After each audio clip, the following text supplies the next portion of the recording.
I see it clearly in my daily departed. Sometimes I wish you could have seen me when I started. I know it took me a long time, a long grind going to it. A lot of long nights I put into it. Hey guys, to pick up from last week, we did speak about investing during a recession. And while I do want to get into the overall topic of investing, I kind of want to mention how you can prepare to become an investor. Investing, to start out with, isn't easy. It's not something that you can just pick up one day and decide to do. You do have to prepare. You got to do a lot of reading, a lot of studying, a lot of watching. And that may deter some people from starting. But in this video, we're going to get into how you can prepare, simple, effective ways for you to start becoming an investor, and how you can kind of prepare your portfolio for some longevity to prevent things like a recession greatly impacting you to the point where you decide that you either don't know what to do anymore or you just don't know where to go from there. So that's what we're getting to today. Now, for any investor that I would say you're starting out with, be prepared to lose money. And I know that may deter some people, but investing is gambling. I'm not going to pull any punches behind it. It's gambling, but it's for longevity. Everything you do in terms of investing is a risk. There's no safe bets. There's no guarantees. Hell, the market can plummet tomorrow. Literally anything can happen. It's very unlikely, but it's very possible at the same time. One way that I want to say that people should start investing is establish a set amount of money.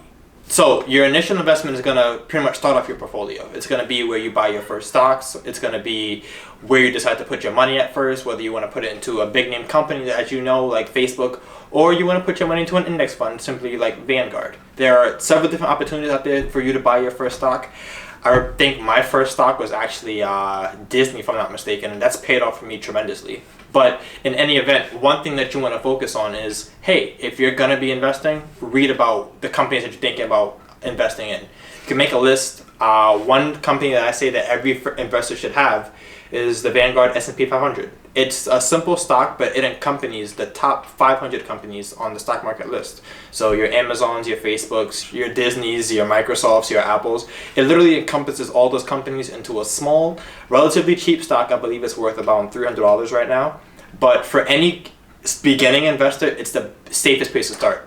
Rather than you trying to buy one company and putting your profit there, and unfortunately, let's say that company has a bad day, that's your entire portfolio right there. If you put your stock in the S&P 500, you're less likely to, one, see a dramatic drop-off, because since the S&P encompasses so many stocks, different stocks can trade at different volumes throughout the day. So you're talking about whether the stock is going up or it's going down.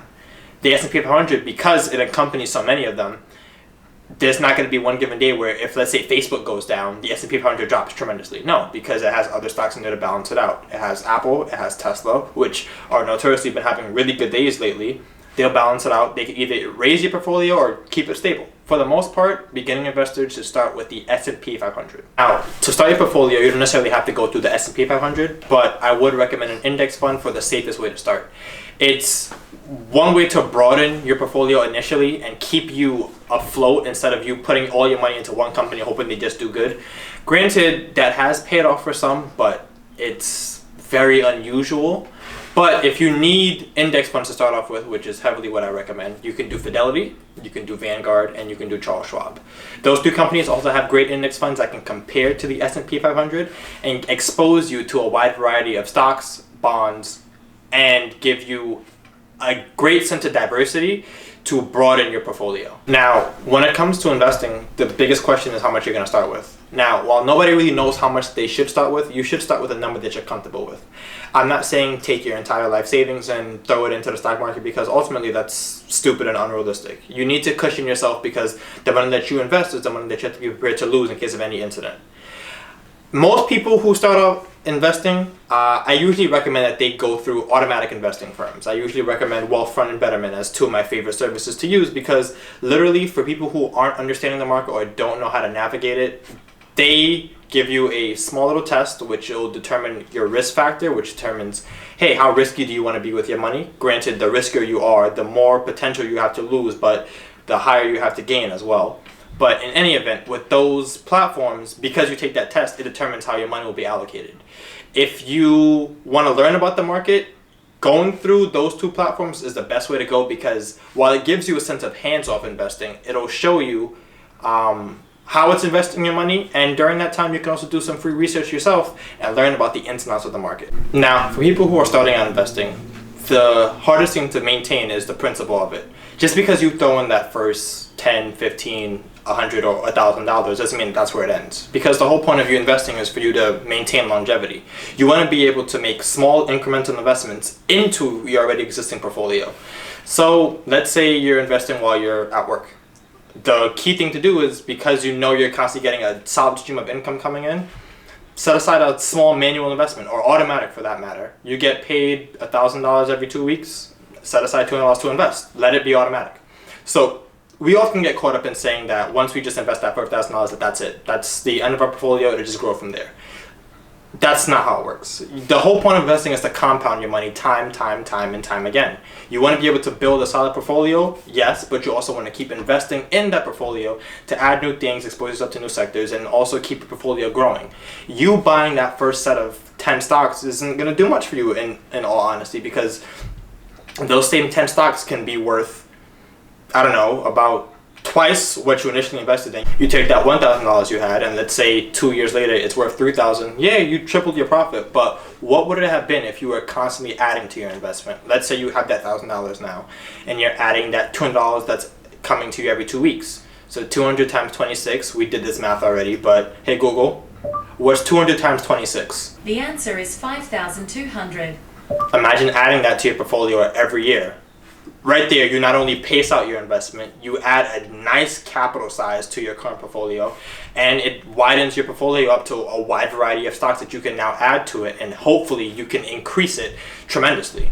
It's easy to think that, hey, I don't know what stocks to buy, I don't know what to do going forward, but okay, you started out with regular index funds, which is the safest way to go.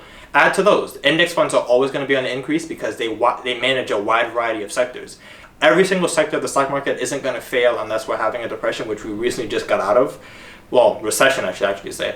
But in any event, just because that's going on doesn't mean that that market won't bounce back up. It doesn't mean that that specific index fund won't allocate more money or raise in the near future. Literally, by you adding money to that index fund, you're not only one, increasing your shares, two, increasing your profit, and three, overall value, you're increasing your market portfolio. And at the end of the day, that's the goal. You want to make as much money as possible and have the market work for you. Don't sit on the outside looking and saying, I don't know when to get in, I don't know what to buy, because ultimately the market's going to pass you by. You're going to be 35 and one sitting there wondering, why didn't I invest when I was younger, I had a lot more time and time to study. It's simple. Just get on the market. I'm not saying that you have to know exactly what to invest in, but hey, index funds are the easiest way to go. If you want to go beyond that, you can look into companies that you want to invest in. Like, you want to research and not just throw your money in blindly. Not everybody's going to be the next Tesla. Not everybody's going to go from $12 to $812 in a matter of 5 years. But if you be smart, you pick your companies wisely, and you know what you're getting into, and you've researched your company, I don't see any reason why your investments won't pan out. It's simple. It's not that hard. I know it may seem like it because you think that people who are investing are people who can afford to, when in reality we all can. It's easy to make a quick investment portfolio. You can start with as little as literally $1. There are different platforms that allow you to start with. I mentioned some earlier, again, Wealthfront and Betterment. You can even do Acorn investing, which rounds up the cash that you spend and invest that for you. But little small compounding effects like that, they'll lead to a wide trend for you to not only grow your portfolio, but increase it faster than you can think. Investing is something that you should be able to manage manually, but if you don't know, have platforms do it for you automatically. I'd like to revisit one point I just mentioned. Have the market work for you. Oh my gosh, that is the biggest regret that anybody who gets older than us will ever have. Because I kid you not, no matter how much money you save from 25 to 50, you are never going to beat the stock market returns for capital gains. It is, oh my God, there are three things you can't avoid in life: death, taxes, and capital gain returns.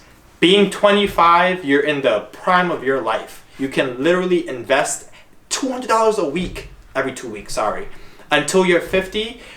And I promise you, you will see excellent returns on your money, providing you're doing it smart. Now, if you don't know where to start or you need help making a portfolio, you guys can reach out to me. It's no problem at all, I promise.